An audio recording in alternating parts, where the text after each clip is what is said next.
Nih, kalau ada orang itu punya uang tapi dia tidak punya mental yang benar, maka uang itu akan jadi fitnah. Fitnah, benar-benar. Kenapa? Risiko miliar. Misalnya. Dan mungkin bagi para artis sekalian adalah ketika masalahnya itu sama istri. Benar. Itu masalah. Kalau masalah lain, asal kita hadapi bersama itu bukan masalah. Jadi ada masalah ekonomi, bukan itu masalahnya. Asal kita ada solid. uang, dia ngambek, itu masalahnya di situ. Malah aku tuh pengen gini nih.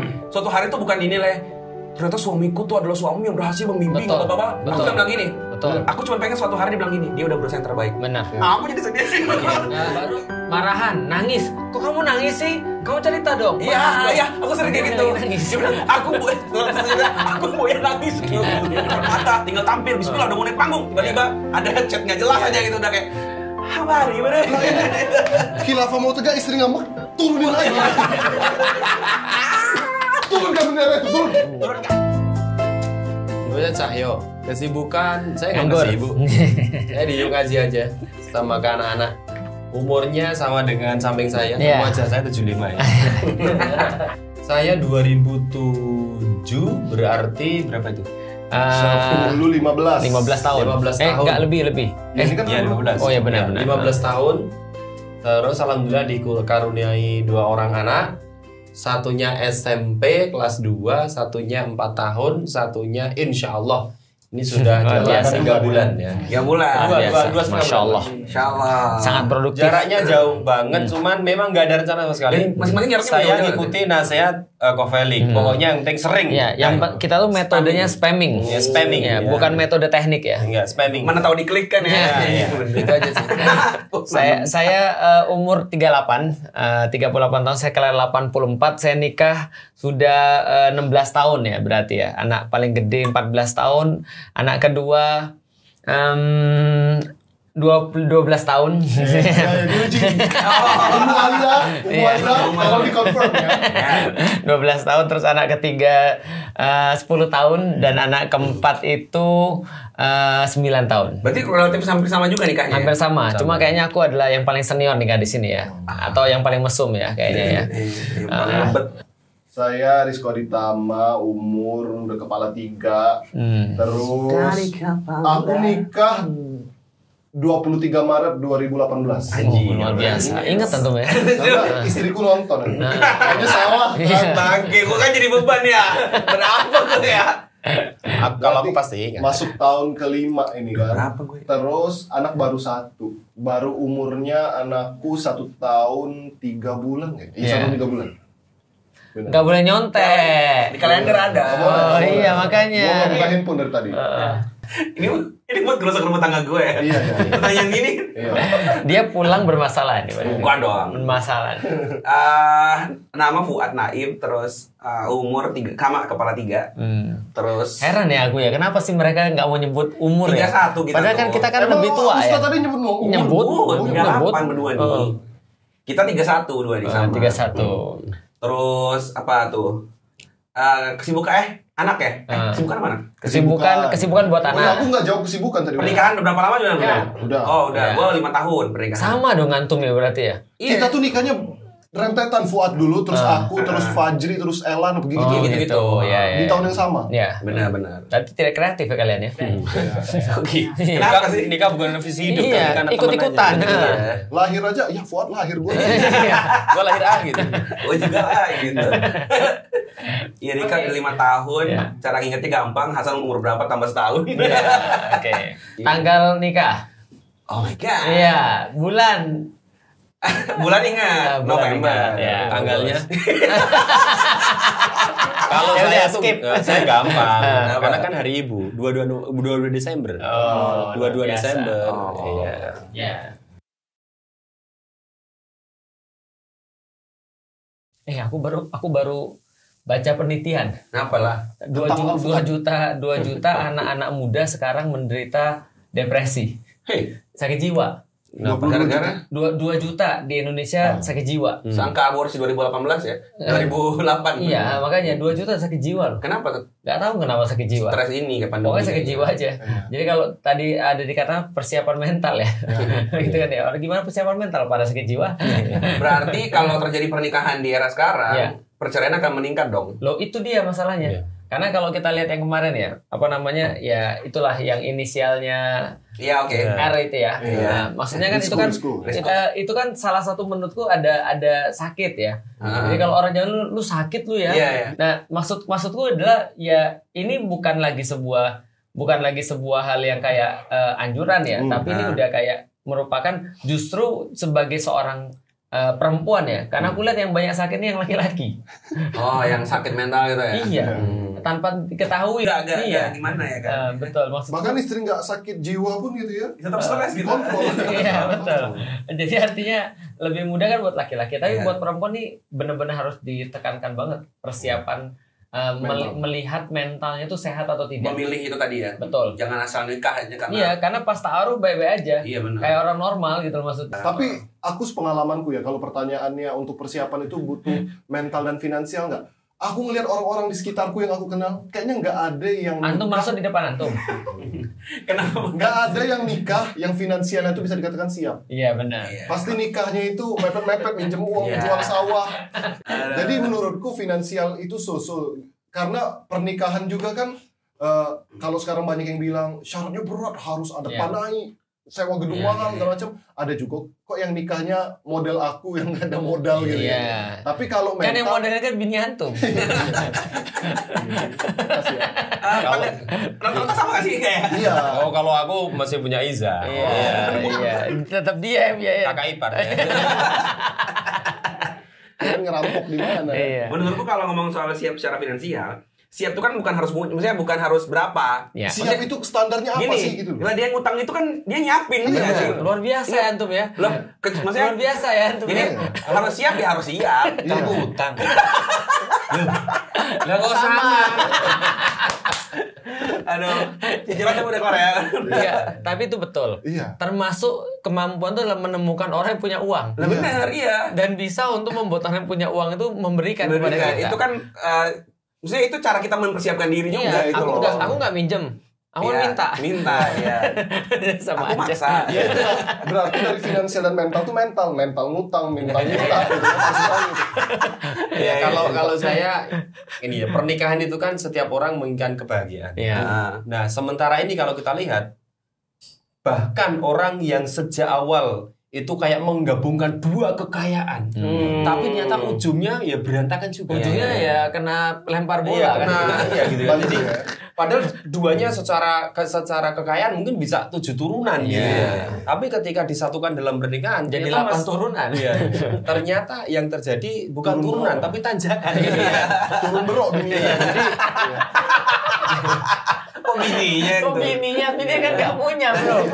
Gimana sih antum? Aneh banget. Saking Iya. keras bantingannya itu Iya. sampai turun berok. Jadi turun Itu mesin. ya realita yang terjadi di depan kita, sekalipun ada dua insan dengan kekayaan yang luar biasa, finansial yang luar biasa disatukan dalam pernikahan, ujungnya beda kok gitu. Ya. Tapi ada orang yang benar-benar dari nol bahkan minus itu kemudian menyatukan disatukan dalam mahligai pernikahan, tapi ternyata Miskin 7 turunan.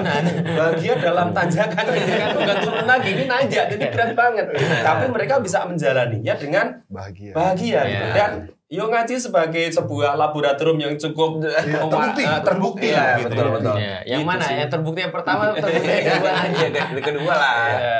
Kalau aku boleh ngasih pendapat tuh kayaknya gini. Jadi takutnya salah artikan bahwa ya wes lah, yang penting maju. Wah, Ya, Iya. itu juga salah. Salah juga. Jadi gini, salah. orang-orang yang dilihat tidak punya dan mempersiapkan untuk punya, itu memang dipikirin banget. Aku yakin nggak mungkin mereka misalkan pun kalau ngutang, itu nggak mikir bahwa gimana cara balikinnya. Jadi semua tuh dipersiapkan gitu, nggak asal waton maju gitu, apapun lah. Betul. Entah kenapa diminta orang tua ya karena pasti udah ada kesepakatan sama orang tua dan lain-lain. Jadi bukan berarti nggak dipikirin Iya, gitu. benar. Jadi yang perlu digarisbawahi bahwa yang tadi antum bilang tadi bukan bersifat jumlah, Iya.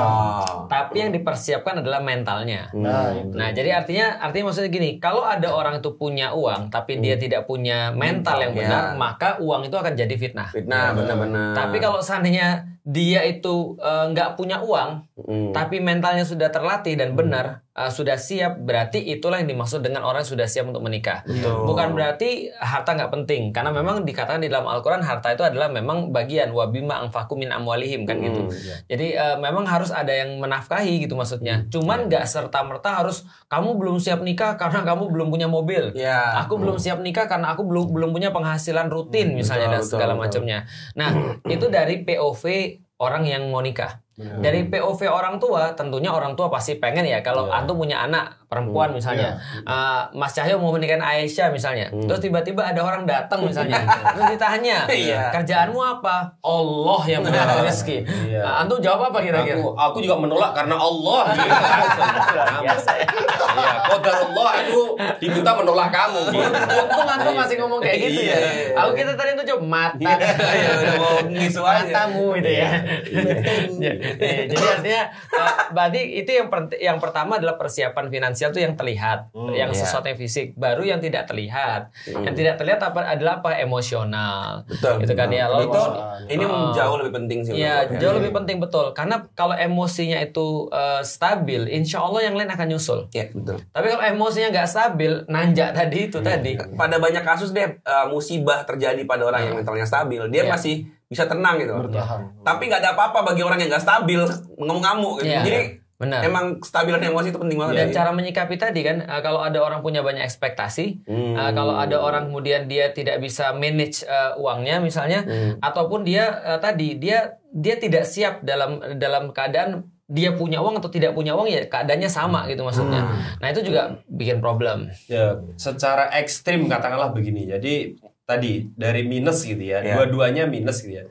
Tapi kemudian dua-duanya punya sikap mental yang baik, syukur, yang sabar. Maka sebenarnya untuk mencapai plus ini justru terjadi akan dirasakan romantis yang luar biasa. Karena sama-sama berjuang bersama. Itu sebenarnya daripada ketika yang satu kaya satu katakanlah gitu ya minus, itu biasanya ada yang mendominasi. Karena apalagi dia suaminya minus, istrinya yang dengan tidak dibekali pemahaman yang benar sesuai dengan peran-peran masing-masing, itu berantakan sekali. Dulu pas aku belum nikah, bapakku ngasih makannya ini kok, kenapa sama kamu ngasih makannya ini? Nah itu.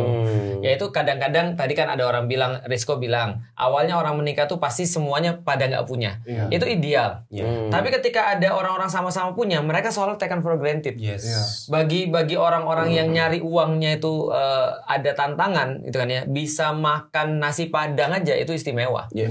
Tapi bagi orang-orang yang sudah punya uang, nasi padang tuh hinaan. Waduh. Sampai level itu ya.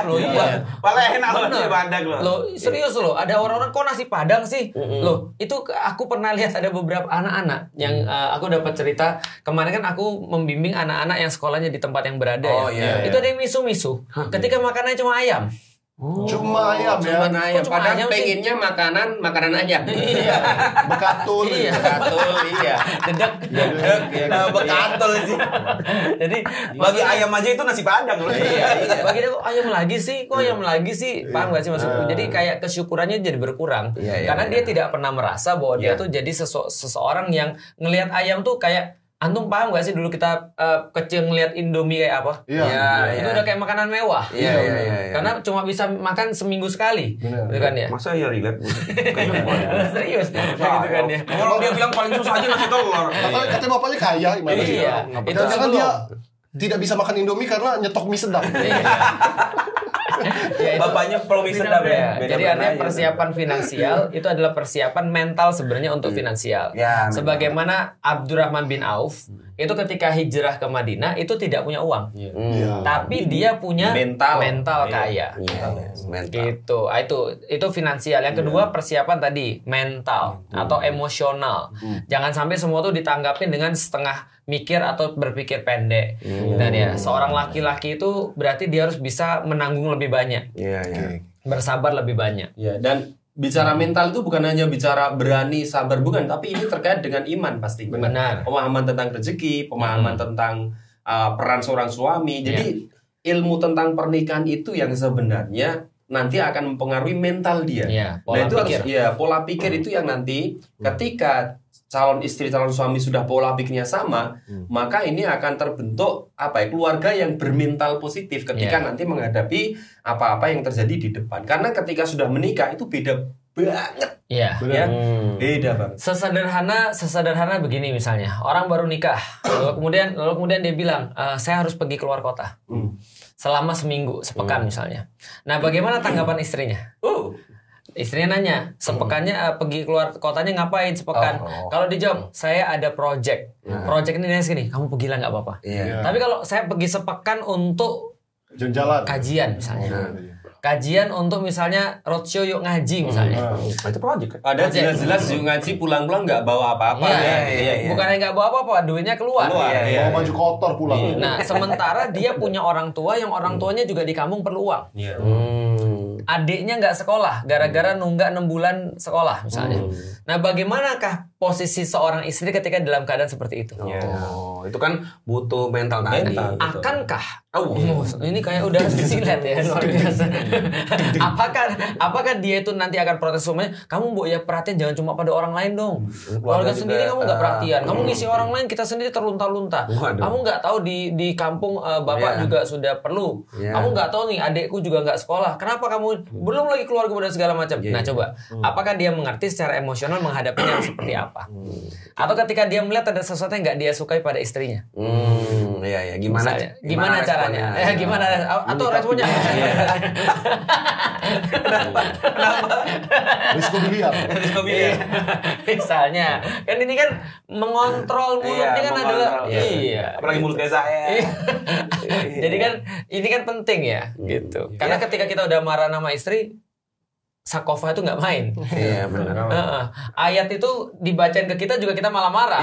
Itu kan ya. Berasa Umar dibacain ayat sama Abu Bakar. Kayak gini. Pas kita lagi marah terus istri kita bilang la tahdab walakal jannah. Malah banding. Aku loh jannahmu. Kalau aku bilang gini, aku nggak perlu mama dedeh di sini. Ada gitu.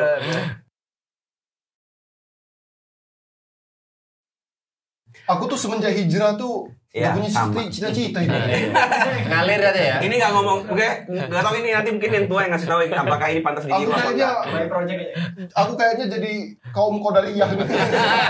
Nikah, ayo. Bukan Qadariyah, Juz Zabariyah itu. Iya. Begini loh. Dulu kayak ekspektasi Princess Disney, happily ever after, bahagia selamanya, itu tuh sudah mati. Cita-cita begitu tuh sudah semenjak ngelihat realita memang nggak seperti itu maksudnya bro. Jadi nggak pernah aku tuh berharap hidupku akan happily ever after gitu ya. Karena karena pesimis ya dia ternyata ya. Enggak realistis kan? Realistis bukan pesimis dalam perkara itu. Jadi kayak aku berharap istriku ini itu udah nggak ada tulisnya. Aku cuma ketika mau menikah itu bilang, kan aku orang ini nih ngurus dakwah nih, aku bilang, maka berkenan nggak kamu kalau seandainya menemani aku dakwah meskipun kamu harus berhenti bekerja, kalaupun harus jauh dari keluarga, kalaupun harus ditinggal. Dia bilang bersedia, udah itu sudah cukup bagiku. Luar biasa. Tersisa sekali Mbak Ati pasti. Dan pasti istriku menyesal sekali sekarang. Ini aku apa saya menerima pria seperti ini? Sudah aku perkirakan itu kayaknya.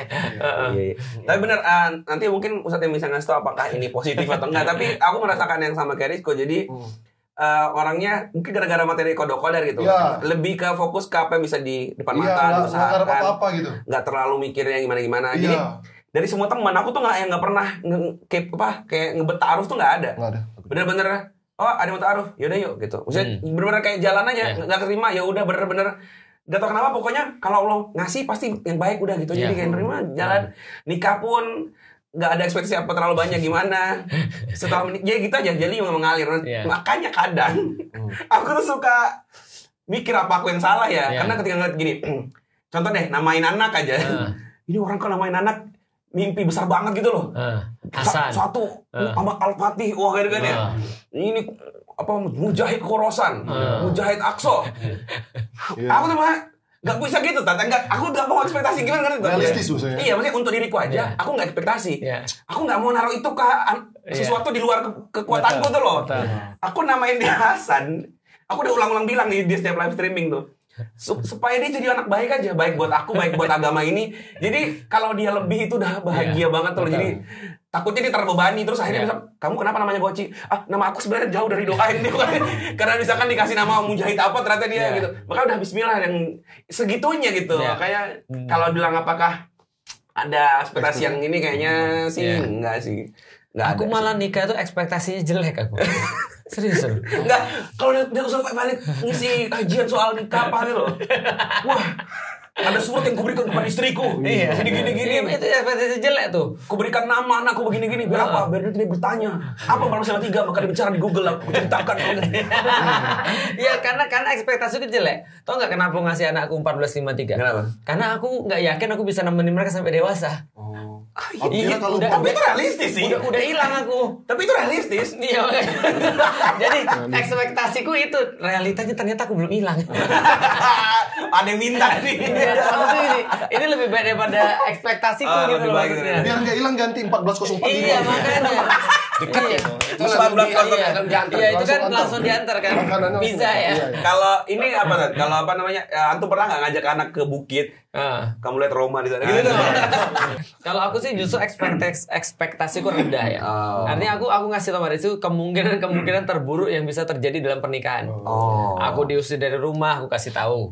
Aku bisa jadi nggak punya pekerjaan, aku kasih tahu. Aku bisa jadi keluar kemana-mana terus nggak pulang-pulang, aku kasih tahu. Nah itu ekspektasiku begitu. Nah ternyata Allah ngasih aku justru keluangan. Lebih baik daripada apa yang kita janjikan. Jadi alhamdulillah menurutku ya pernikahan tuh lebih bagus daripada ekspektasi.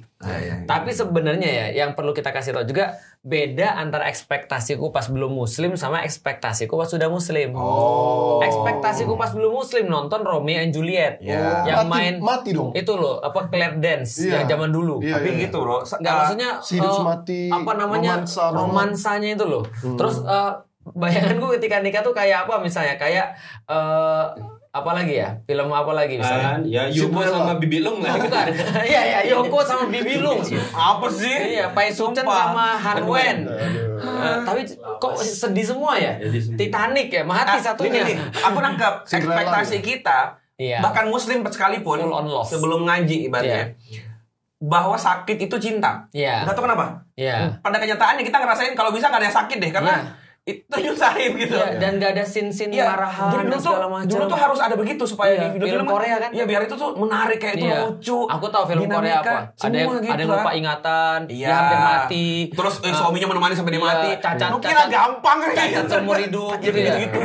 Terus kayak berantem salah paham. Maksudnya orang menganggap itu tuh cinta tuh harus ada gitunya. Kalau pas udah nikah kan, jujur aku berharap jangan sampai ada begitu. Makanya orang banyak drama kan gara-gara ekspektasi itu. Pas habis marah sama istrinya dia keluar hujan-hujanan. Berharap ada yang ngasih payung. Apa sih? Maksudnya ini Papa masuk angin bego. Anak belum dimandiin, mandi hujan. Itu realitanya ya. Luar biasa. Kalau saya ekspektasi sebelum niat lurus nikah itu hadir gitu ya. Itu ternyata sangat fisik dan materi sekali. Biasa. Jadi saya tuh pengen memiliki istri yang model Arab, kemudian hijab, spesifik sekali ya. Serius. Model Arab, hijab, mancung, anak tunggal, sawahnya banyak, kira-kira itu lah. Bapaknya udah tua gitu. Udah sakit keras ya. Sangat begitu. Karena seriously setelah serius, jadi ketika itu kemudian saya sampaikan ke guru saya. Dari situlah kemudian dijelaskan apa makna pernikahan. Setelah itu ekspektasi saya tadi itu benar-benar berubah sama sekali. Dari model Arab menjadi model Spanyol. Yang ada Nigeria. Spanyol ya. Model Brebes ya. Model bawang merah. Model ikan ini. Habis itu kemudian setelah ekspektasi itu katakanlah digerus oleh pemahaman yang benar, akhirnya muncul niatan nikah yang benar. Nah, disitulah kemudian tadi ekspektasi kita itu bukan pada yang tadi, tapi justru malah di jalan suatu ketika nanti ada gejolak, ada permasalahan, ada dakwah yang itu saya butuh pendamping untuk ke situ ya. Sebenarnya itu aja dalam memperjuangkan dunia Islam dalam bingkai. Jadi bukan pada kondisi nikah yang serba materi enggak, tapi justru malah besok itu setelah nikah kita akan begini. Nah, saya butuh teman, saya butuh gitu malah itu dan bagi saya pribadi, saya sangat menemukan itu. Masya Allah. Biasa.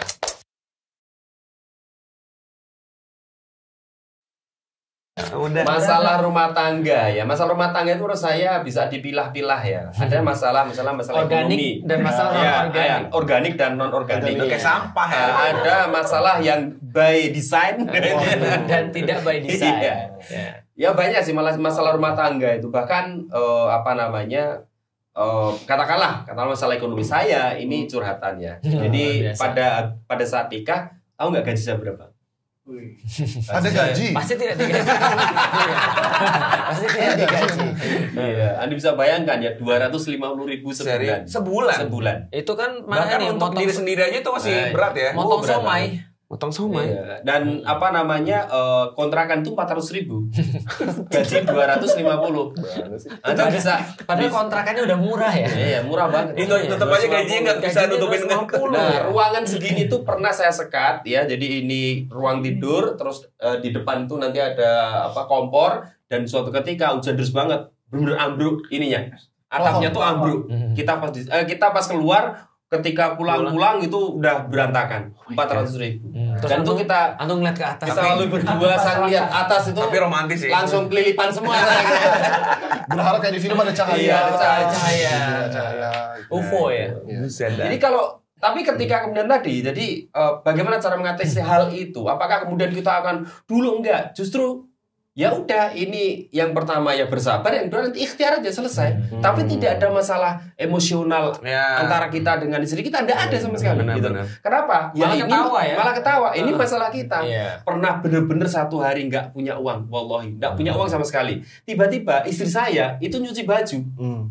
Nah di baju itu nemu 100.000. Tak bilang besok nyuci lagi, tak bilang Biasa. Malah gitu. Ada besok nyuci, ada lagi besok nyuci, ada lagi nih jadi. Jangan babi ngepet. Iya.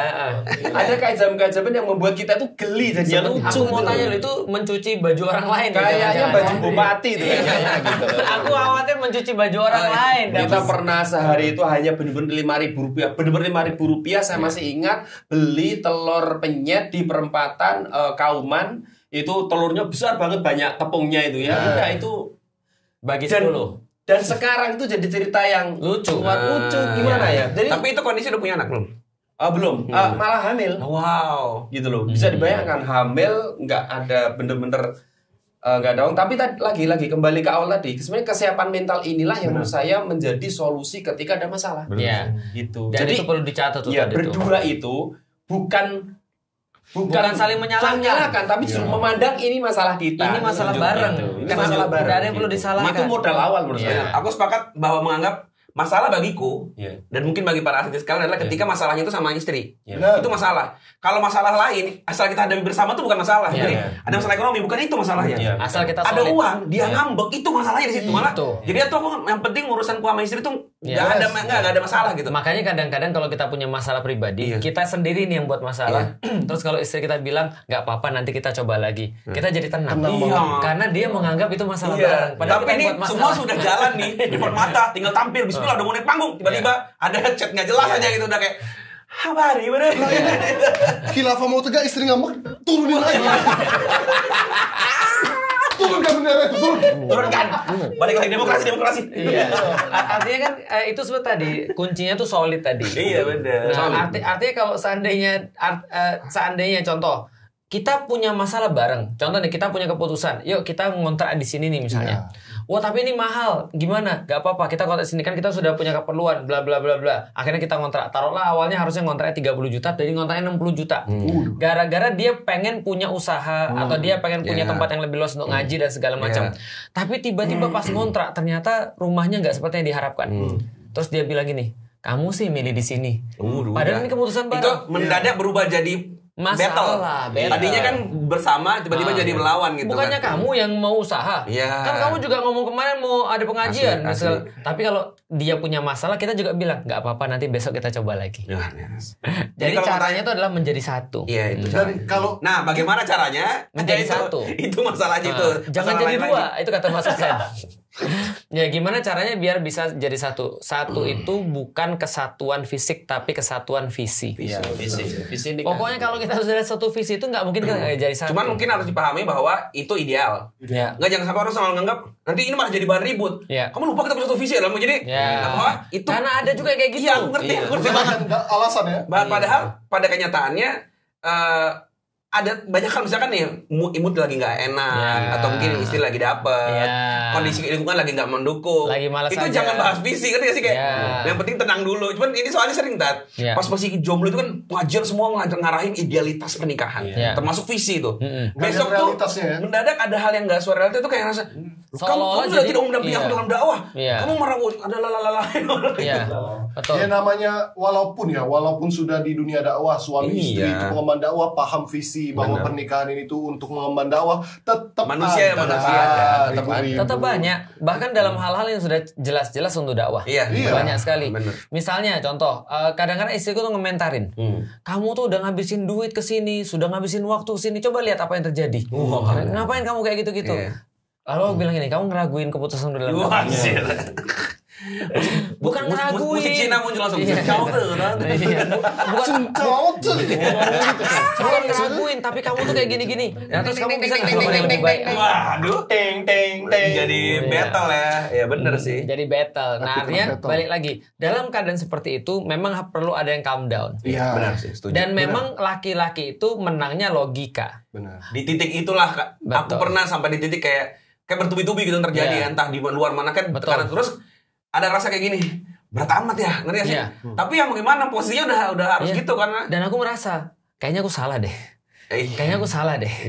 maksudnya kayak kita jadi sedih gitu karena dicecer-cecer terus tapi dalam satu titik karena sudah sama visi tadi dan itu kan tidak perlu diperdebatkan sama visi tadi karena sudah sama visi akhirnya dia bilang ya udah minta maaf deh gitu kan ya terus nanti kita coba untuk ngobrolin lagi apa kira-kira yang lebih bagus ke depan karena kita tahu begitu kemudian kita lagi sedih dan emosi sedih gitu ya dan kita merasa putus asa dalam dakwah ya berarti visinya nggak tercapai paham gak sih maksudku artinya kita memang gagal tuh biasa dalam dakwah kita punya project nggak jadi kita berharap gini nggak jadi dan segala macam tapi kalau misalnya kita dicecer terus kita jadi down menyerah nah dia juga memahami itu pun juga terjadi sama dia kadang-kadang ngapain kamu ngaji aja tapi kayak gini kita mungkin lagi kesal seperti yang bilang kita lagi kesal di luar lagi apa tiba-tiba dia bilang besok nggak bisa nemenin ya besok aku ada halqoh misalnya ada haji kamu nggak bisa kamu nemenin aku aja besok enggak ini sudah ada janji gini kamu ngapain keluar orang aku lagi perlu kamu kok dan segala macam jadi ribut padahal perkara kita sudah tahu perkara yang baik itu maksudnya nah artinya yang kayak gini-gini terjadi perkara baiknya terjadi betul jadi visi itu memang tidak bisa ditawar tapi jangan hanya mencukupkan diri pada visi bermodal visi doang karena nanti kita harus belajar bagaimana memahami pasangan kita itu kan nggak terkait dengan visi tapi teknik komunikasi kapan kita harus menyampaikan keinginan kita kapan kita harus mendengar itu penting gitu. Kayak ini nggak sih kalau pemimpin ke karyawan kalau gitu ya jadi kayak semua orang tahu visi perusahaan udah harusnya udah ngerti tapi kenapa mood karyawan rusak itu yang dicari mungkin bukan pemahaman visi tapi bisa jadi dia nggak nyaman, ada ketidaknyaman kali komunikasinya nggak nyampe, negornya di depan teman-teman, gitu. Sebenarnya ketika kita bicara soalan katakanlah ya memahami psikologi wanita dan laki-laki itu penting. Bagaimana, kapan waktunya, di mana, gimana caranya itu penting sebenarnya. Saya baru sadar bahwa ternyata laki-laki itu kan logisnya itu bentuknya kayak apa ya? Oh ternyata laki-laki itu lebih katakanlah berpikir dalam satu kotak. Dia tidak akan beralih untuk ke kotak lain sebelum kotak ini selesai. Kan begitu kan laki-laki. Kalau perempuan labirin. Nah, labirin bukan labirin tapi wires apa namanya? Kabel. Wireless. Ya, bercabang-cabang. Jangan heran kalau kemudian ada seorang perempuan, seorang istri yang ketika kita sedang makan malam tiba-tiba dia nyeletuk ini. Pak kemarin ketemu penjual kangkung enggak? Lah, kita kan sedang ngedit ya. Tiba-tiba tanya penjual kangkung, "Loh kenapa? Kemarin lupa bayar kangkungnya itu." Terus seorang laki-laki yang nggak peka, kita tuh sudah ngedit. Gimana sih kamu gitu? Padahal kita harus memahami, oh, itulah wanita. Pikirannya begitu. Tapi begitu juga sebaliknya, seorang wanita ketika misalnya ngobrol dengan seorang laki-laki, dia harus tahu bahwa laki-laki itu pokoknya satu harus selesai. Misalnya gini, aku mau main futsal ya misalnya gitu. Kemudian istri bilang, kamu tuh loh futsal, gak sayang saya. Laki-laki tuh mikirnya gini, tak futsal dulu. Iya. Itu bukan berarti aku gak sayang sama Iya. kamu. Kira-kira begitu. Nanti abis itu tak sayang saya. Itu laki-laki Abis ini aku tak begitu. nangis. Aku tak nangis. Itulah laki-laki. Aku catur bukan nggak sayang kamu tapi aku benci. Nah yang begitu-begitu tuh sebenarnya masalah dibikin sendiri loh kan. Iya. Menurutku. Padahal Karena tadi dibisikin, dua-duanya kan dibisikin Betul. seton.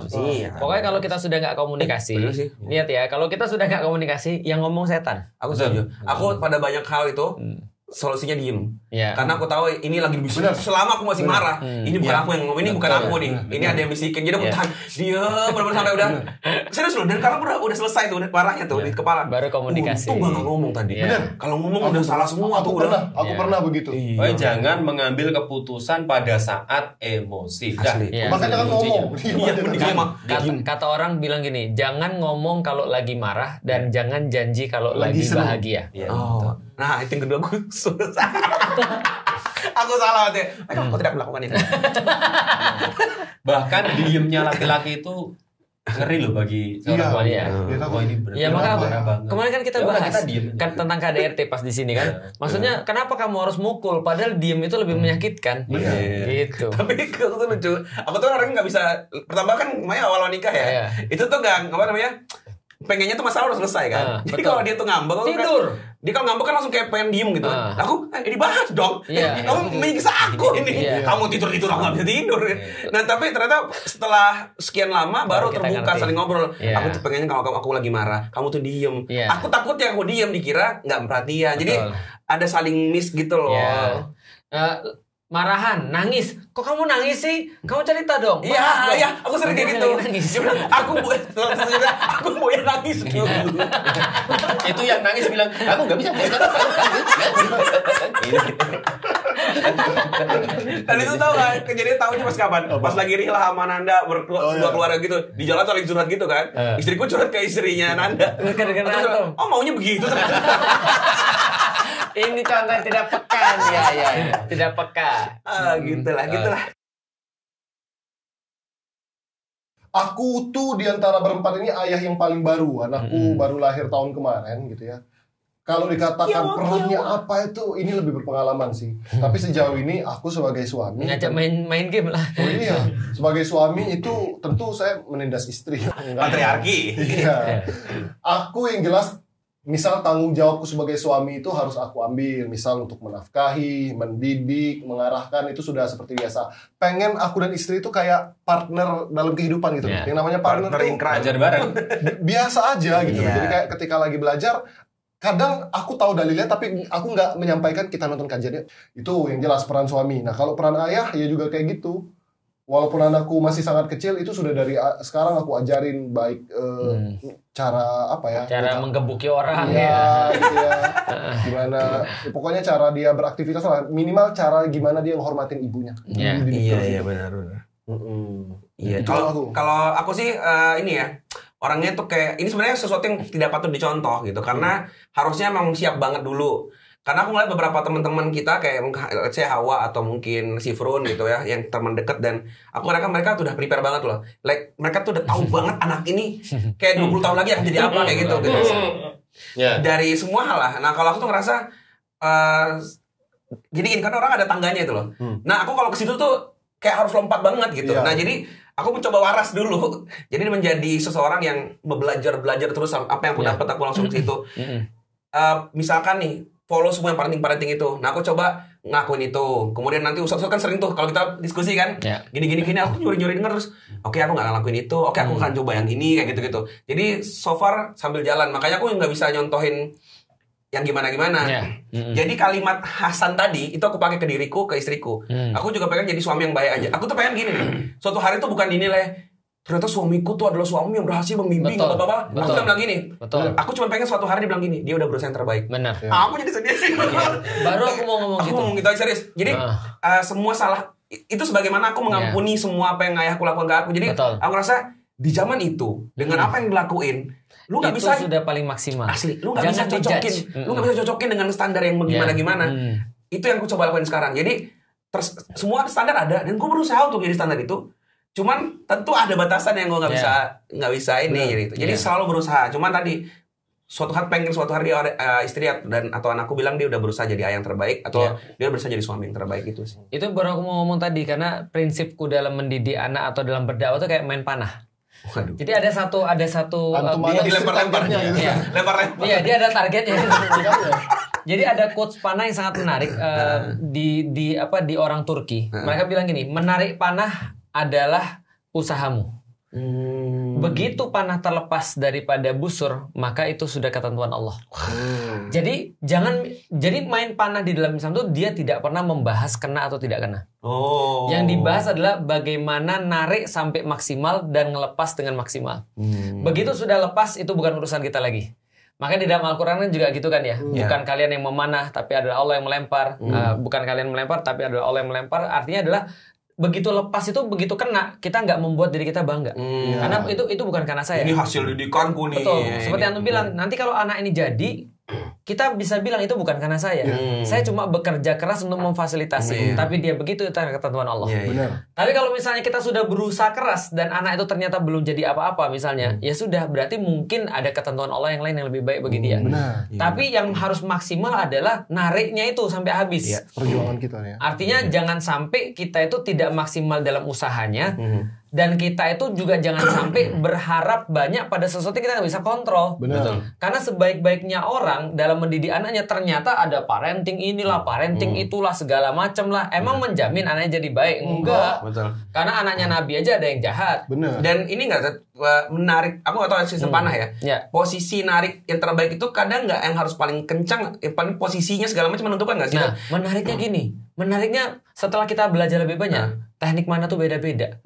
Dan menurut guru kita hanya orang-orang yang baru main yang menyalahkan teknik orang lain. Ternyata ada banyak teknik narik panah. Begitu pula ada banyak cara untuk mendidik anak-anak. Setuju. Jadi kita nggak bisa bilang bahwa anak yang berhasil itu pasti hafal Quran.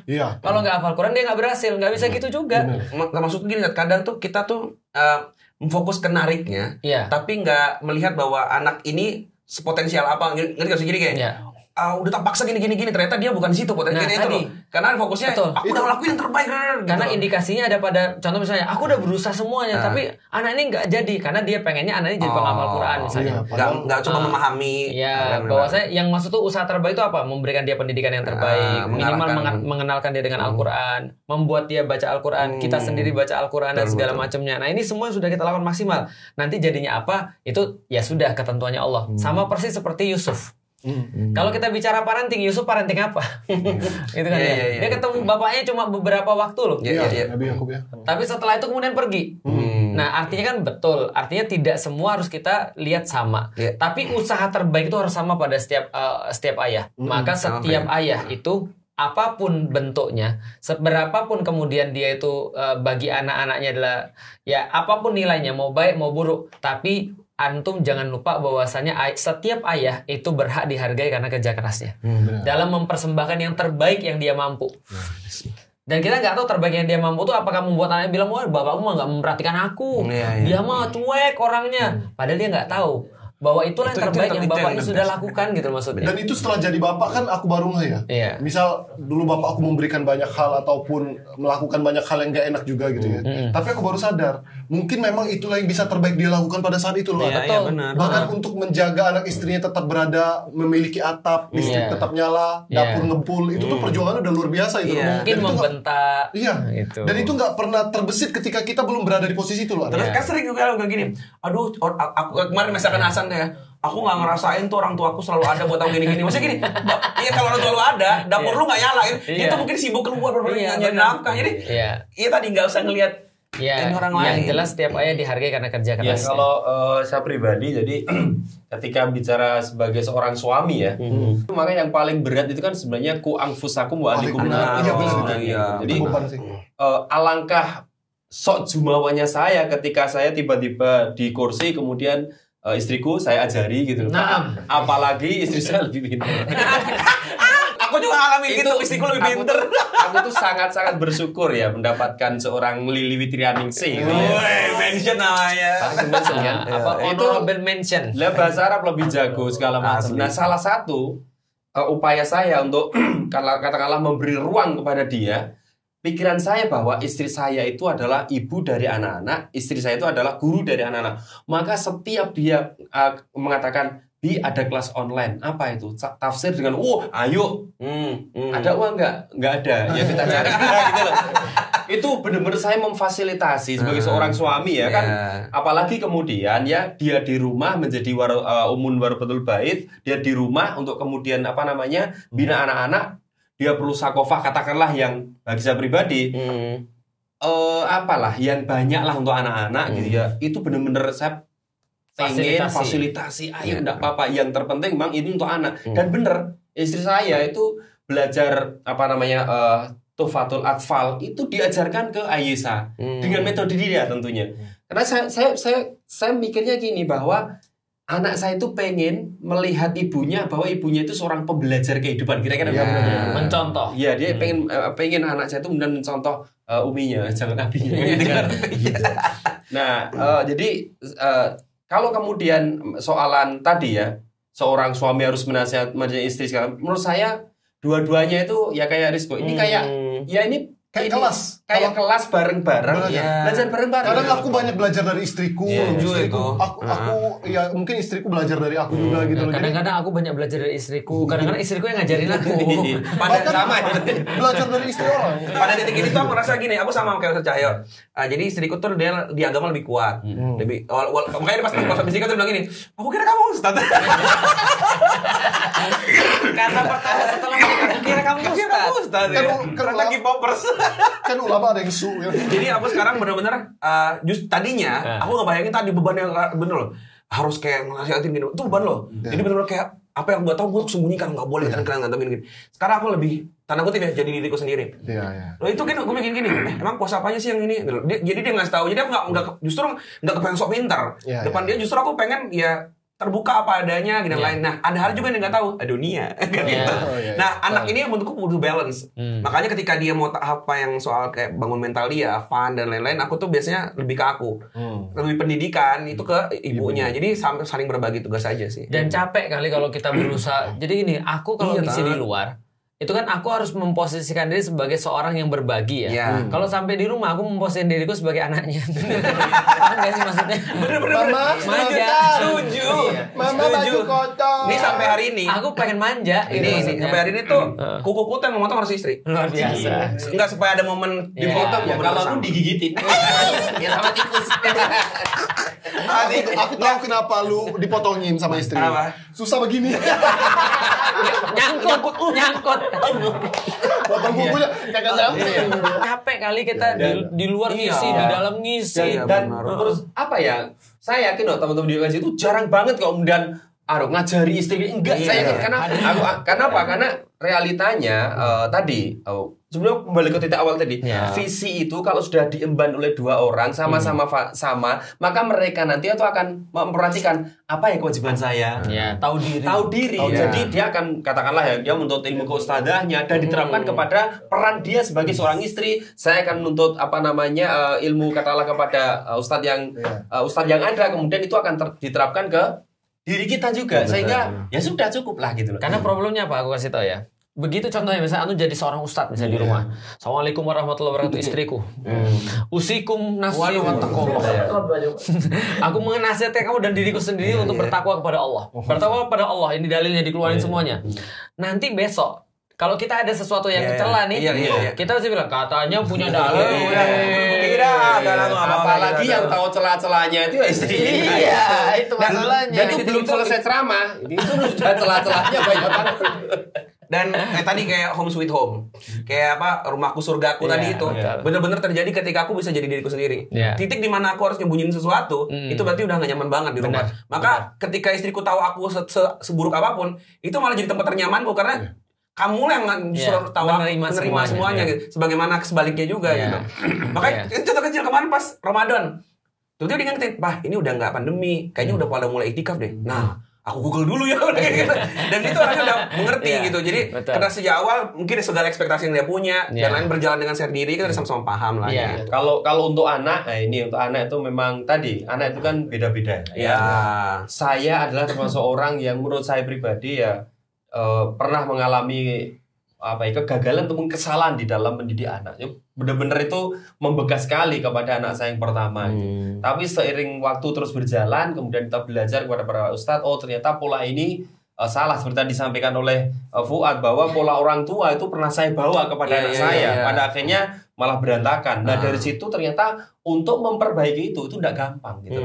Itu benar-benar nggak gampang. Sampai katakanlah seorang Fatih katakanlah itu masuk ke pondok itu aja bagi saya perjuangan yang luar biasa, karena dia kan anak yang sangat rebel ketika sampai di kelas 6 itu luar biasa. Tapi ada satu hal yang menarik yang disampaikan oleh Ustadz Hafiz Abdul Rahman, bahwa tidak boleh lepas dari keyakinan kita bahwa yang menggenggam anak kita itu adalah Allah.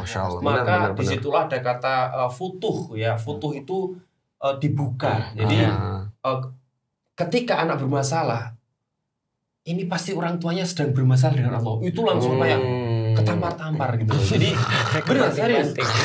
Bayangkan dia bermasalah. Aku tuh kalau istriku sariawan gara-gara kok kemarin kayaknya lambeku nggak bisa dijaga. Kena istri apa?